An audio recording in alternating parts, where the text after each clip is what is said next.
ओरिकॉन की जगह ले रही है।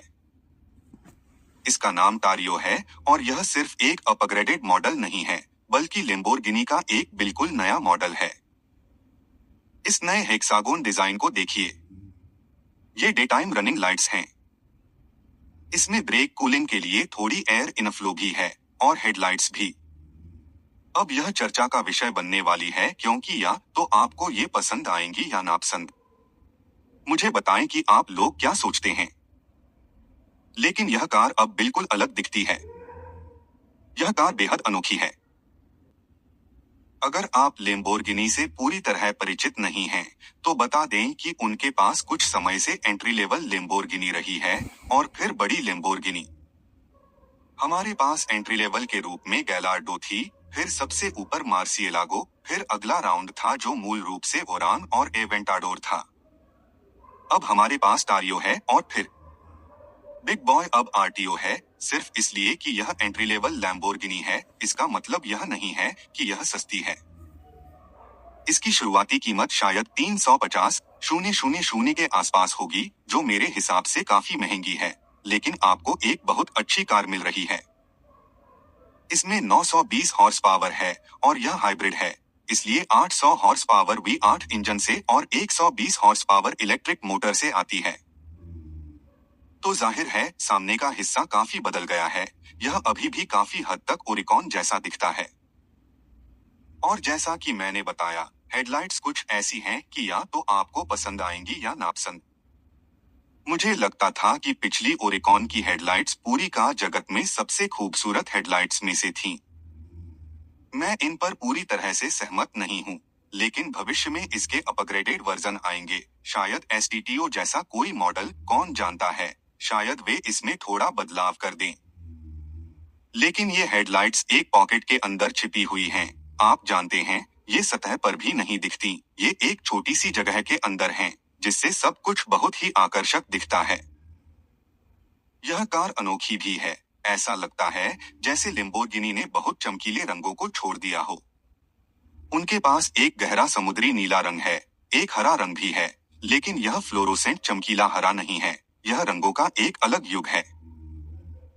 मुझे लगता है कि साइड की बात करें तो साइड का हिस्सा मुझे सबसे ज्यादा पसंद है, क्योंकि इसमें कार्बन फाइबर का एक टुकड़ा लगा है जो मुझे एवेंटाडोर, खासकर बाद के मॉडलों की याद दिलाता है। इसमें फाइटर जेट जैसा डिजाइन है, पीछे एयर इनटेक भी हैं और साइड में कई कोणीय रेखाएं हैं, जो इसे बहुत शानदार बनाती हैं। डोर हैंडल नीचे है और इसे दबाने पर थोड़ा सा नरम सा एहसास होता है, जैसे रबर जैसा। फिर आप इसे खोलते हैं। मैं आपको अभी अंदर का हिस्सा दिखाऊंगा, लेकिन मेरे लिए सबसे बड़ा सुधार यूरोन की तुलना में अंदर का हिस्सा है। मुझे इसका इंटीरियर बहुत पसंद है। पीछे की तरफ देखें तो यह मूल लैम्बोर्गिनी यूरोन की तुलना में बहुत बड़ा सुधार है। मेरा मतलब है, इसका पिछला हिस्सा बेहद प्रभावशाली और आक्रामक दिखता है। यह शानदार है। इसमें खुला हुआ हिस्सा है। यहाँ पीछे का टायर है जो देखने में वाकई बेहद शानदार लग रहा है, जैसे कि बस उड़ने के लिए तैयार हो।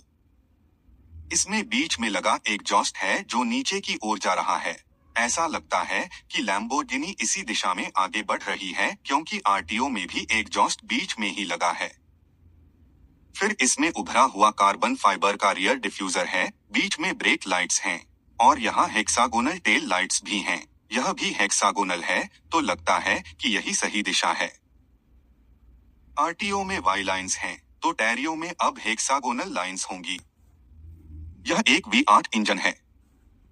अब तक सभी यूरेनस में भी 10 इंजन थे जो ऑडी से लिए गए थे। यह लैम्बोर्गिनी द्वारा शुरू से बनाया गया एक बिल्कुल नया इंजन है। यह 4 लीटर का ट्विन टर्बो V8 है जो 800 हॉर्स पावर उत्पन्न करता है। बेशक इसमें इलेक्ट्रिक मोटर्स से 120 हॉर्स पावर की अतिरिक्त शक्ति मिलती है। यह शायद कार में सबसे बड़ा बदलाव है, क्योंकि आपको 70 के दशक के बाद पहली बार V8 इंजन मिल रहा है। कुछ लोगों को यह पसंद आएगा, कुछ लोग इसे नापसंद करेंगे। मेरी राय में V10 इंजन सबसे बेहतरीन है। राय तो बहुत बेहतर है, लेकिन इससे आपको ज्यादा पावर मिल रही है। यह पूरी तरह से स्क्रैच से बनाया गया है। इसे भी देखिए, आप इन्हें ऊपर खींच सकते हैं और आपको एडाइन में छोटे स्वान डोर्स मिलते हैं जो काफी कूल लगते हैं। कुछ डिटेल्स देखिए, यह वाकई बहुत अच्छा दिखता है। और हाँ, बीच में लिखा है और, जिसका मतलब है सिलेंडरों के फायर करने का क्रम। 1 53 748 2। ठीक है, चलिए अंदर चलते हैं। देखिए, ठीक है, सबसे पहले तो यह काफी लग्जरी महसूस होने लगा है। मतलब अब आपके पास यह साफ सुथरा लेदर है जो मुलायम और अच्छा है। अब आपके पास सिर्फ एक सुपर कार नहीं है जो अंदर से खड़खड़ाहट करती है। इसका अंदर का हिस्सा लग्जरी महसूस होता है। इसमें हर जगह कार्बन फाइबर है। पैसेंजर के पास अपनी स्क्रीन भी है। यह टच स्क्रीन है।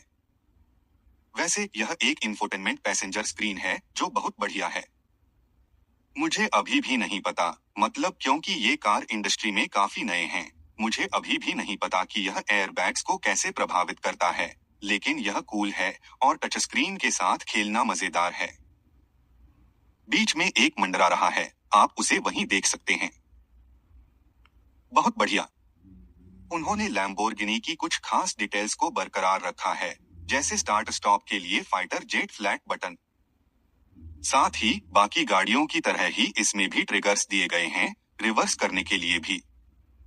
स्टीयरिंग व्हील पर भी आपको कई और डिटेल्स मिलेंगी। तो ये रहा आपका लॉन्च कंट्रोल बटन, ये छोटा फ्लैट बटन जिसे आप घुमा सकते हैं, इसे दबाएं। इसमें अलग अलग ड्राइव मोड्स हैं। इसमें नोज लिफ्ट बटन भी है और मैंने अभी तक इसे इस्तेमाल नहीं किया है, लेकिन इसमें ड्रिफ्ट मोड भी है जो बिल्कुल बीच में है। इससे कार आपको ड्रिफ्ट करने में मदद करेगी। मुझे कहना पड़ेगा कि इसका इंटीरियर वाकई बहुत अच्छा दिखता है और कीमत को थोड़ा जायज ठहराता है, क्योंकि हाँ, जब लैम्बोर्गिनी पहली बार आई थी तब हमने इसे चलाया था। यह मजेदार था, लेकिन एक डरावना अनुभव था। यह 10,000 रेवोल्यूशंस पर मिनट तक जा सकती है। ये तो कमाल की बात है, क्योंकि फिलहाल सिर्फ टॉप टियर हाइपर कार ही आरटीओ को इतना आरपीएम दे सकती हैं। आरटीओ ऐसा नहीं कर सकती क्योंकि वो नेचुरली एस्पिरेटेड है। ये ट्विन टर्बो है, इसलिए आप इसे 10,000 रेवोल्यूशंस पर मिनट तक ले जा सकते हैं। आरपीएम जो वाकई कमाल का है। इंफोटेनमेंट सिस्टम की कुछ चीजें जो मुझे पसंद आईं, वो ये हैं कि जरा पास आकर देखिए, ये पूरी तरह से टच स्क्रीन है। अब मैं कार चालू करने जा रहा हूं। लेकिन एक और अच्छी बात यह है कि इसमें लेटेस्ट टेक्नोलॉजी है। उदाहरण के लिए, इस पैसेंजर स्क्रीन पर आप स्वाइप करके मेन स्क्रीन पर कुछ भी डाल सकते हैं। इसमें 2 यूएसबी पोर्ट भी हैं, जो बढ़िया है। और लैम्बोर्गिनी के हेड डिजाइनर मा को इस बात पर बहुत गर्व है कि इसका सेंटर किसी एलियन जैसा दिखता है। इसके बीच में एक एलियन का चेहरा बना हुआ है, जो मुझे भी अच्छा लगता है। अब देखिए, मैं इनमें से कोई भी चुन सकता हूं। ठीक है, मुझे अपनी जी रेंज चाहिए। मैं ऐसा कर सकता हूं और ये रहा। या फिर मैं हाइब्रिड रेंज ले सकता हूं। ये रहा। यहां भी मैं ऐसा ही कर सकता हूं। तो अगर मुझे अपनी इलेक्ट्रिक रेंज चाहिए तो मैं टाइप कर सकता हूं और ये रहा। इंजन स्टेटस भी दिख रहा है। बढ़िया है। एक अच्छा छोटा सा फीचर है। ये बहुत फ्यूचरिस्टिक लगता है। आजकल की सुपरकार्स फैंसी और टेक्निकल होती जा रही हैं। ये बहुत मॉडर्न होने के साथ साथ लग्जरी भी लगती है। खैर, V8 के बारे में आप लोगों की क्या राय है, मुझे जरूर बताएं।